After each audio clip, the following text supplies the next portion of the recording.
On the right-hand side, the graph, you can see the actual numbers of funds established at a community foundation. A community foundation, by definition, is a collection of philanthropic funds.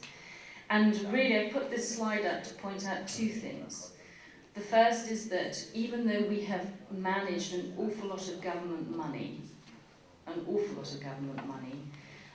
we definitely see the corporate and the private individuals as the backbone of our development now and into the future. And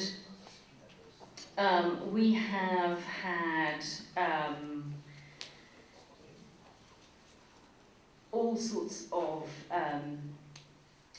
or a number of initiatives that have helped stimulate giving. And I think that you've had a very good tradition here in Italy of challenge funding, where someone will say, look, if I give you £1, if you match it, that can go into the donor's fund, so you're doubling the scale of a fund. And challenge funding, even at a time of recession, if you look at the very last year, the right-hand side of the screen, both in terms of funds and in terms of endowment, we've seen a huge leap in the last couple of years, and it's because the British government has said, we think community foundations are a great idea. They fund projects lots of donors can't normally reach, and we want their endowment to grow so that they can continue to fund and support local charities in the community. And that was a Labour government. It started under Labour, it's finishing under a Tory government, a Conservative government.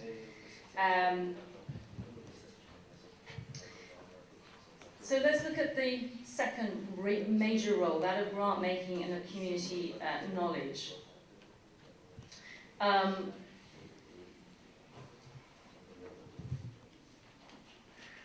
As you can see from the previous chart, we've been giving away between, well actually you couldn't see it because it was so small, but actually we've been giving away between 55 million and 70 million pounds a year into local communities across the UK.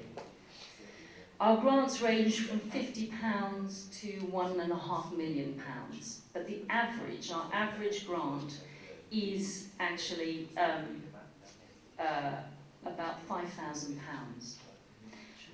We do some significant development projects and big grants, but really, I need to put into context our particular role in grant making, because we have in the UK 182,000 registered charities. These are charities that have been registered by our body, the Charity Commission.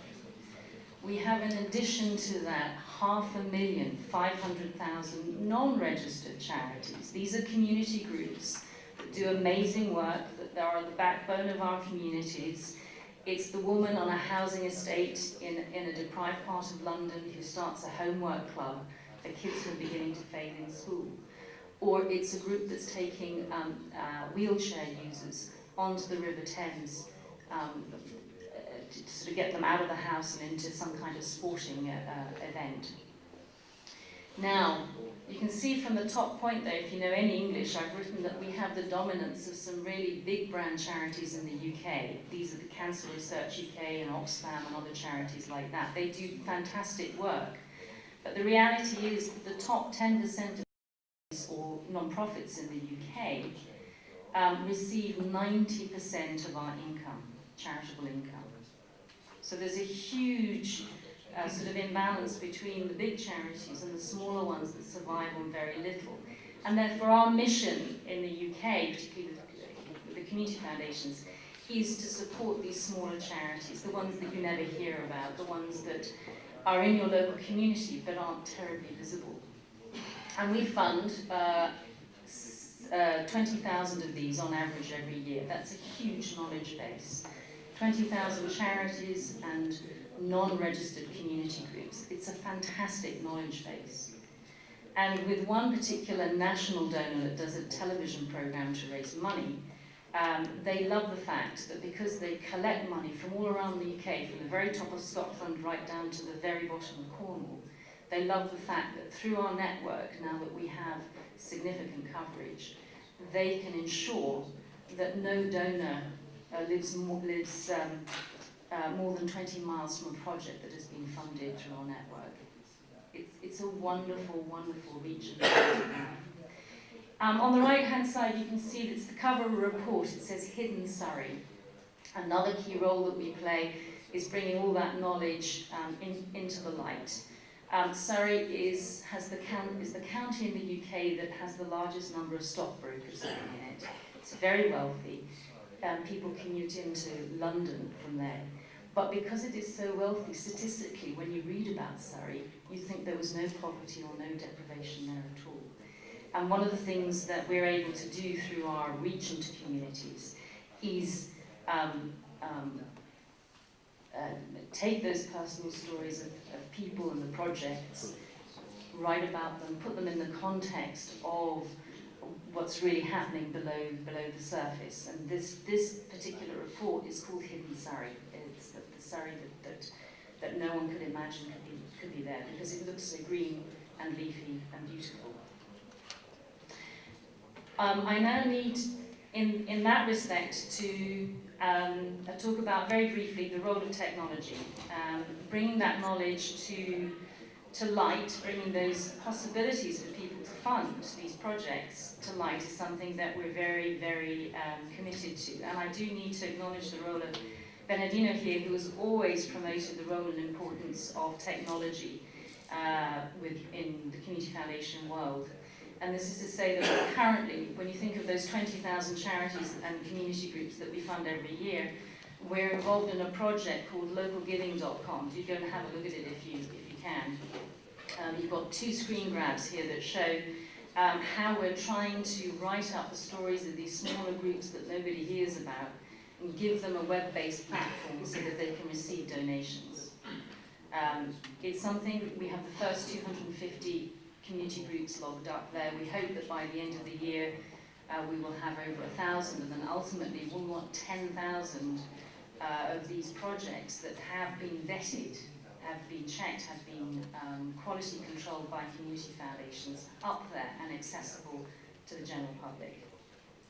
The third role, I've just got 2 more slides I think, is really the leadership role that community foundations play over time. And to be honest, when we talk about leadership in the UK, some of our members get very, very nervous. They really do. You know, community foundations are relatively new. We're the new kids on the block. How dare we lead where there are plenty of other established organisations? But in actual fact, there are interpretations to leadership that you will see play out here in Italy. I've just pulled out 3 examples here.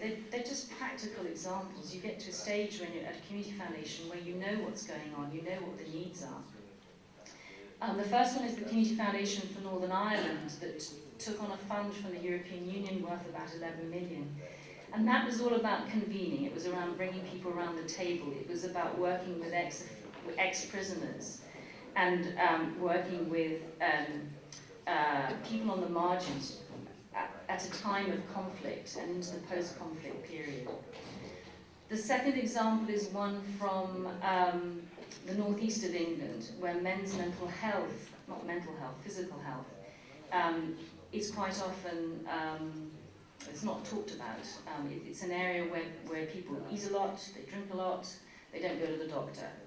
And it became very clear that a very sensible, easy thing to do would be to launch a campaign to encourage men to think about their health, to go to the doctor, to get screened. And they used, there's a cartoon character you can see there on the right-hand side called Idle Eric, Lazy Eric. He started off with a huge tummy when the cartoon first came out, and over the months as the campaign in posters and in information leaflets rolled out through the community, his stomach went down and down and down. The idea is that the Community Foundation helped launch a new initiative which has now become independent. The third example is actually that the role we can play as a catalyst. And in this respect, Merseyside Community Foundation, that's the area of Liverpool where the Beatles come from, had been rocked by some very tragic examples of gun crime and knife culture, particularly with young people. and the Liverpool Community Foundation, the Merseyside Community Foundation, whose logo is up there, actually worked with the local police and with a number of different companies to build a fund that actually looked at ways in which to take children at risk and put them through a program of education and support. So that leadership role, an uncomfortable word for us, but really in reality the practicalities of the world that we live in mean that we take an increasingly proactive role in the UK. And finally, we would have liked our economy to have continued to grow, but that's not the reality. We have had a big recession. We think we're coming out of it only very slowly. At the same time, we've had a change of government. The government traditionally has funded an awful lot of charities and non-profits in the UK. But we're realising, or some recent research shows, that about a quarter or a fifth of our smaller charities are going to go bust in the next 18 months. The money just isn't there. And it means, I'll give you an example. The Sussex Community Foundation, it's a foundation right in the southeast of England, had a meeting with its key grantees, the main projects that it supported, and they said, look, we're terribly sorry, we've been giving out over £1 million each year, pounds, into the community, but in actual fact, next year we think our ability to give out grants is going to be reduced by almost half, £600,000 we think is all we're going to have to give out. What was so interesting is people have understood the economic climate and the times, and the charities, the non-profits in the room said, well actually we need to do more, we need to work together, we need to see where we can make savings, we need to take on initiatives and really think about how we can be much more efficient in the things that we do. And so that's the reality that we're working in. At the same time as we have a space opening up for charities to take on a bigger role in society, because the current British government is very keen on something they call the big society. I'll just read you what they say they think that is.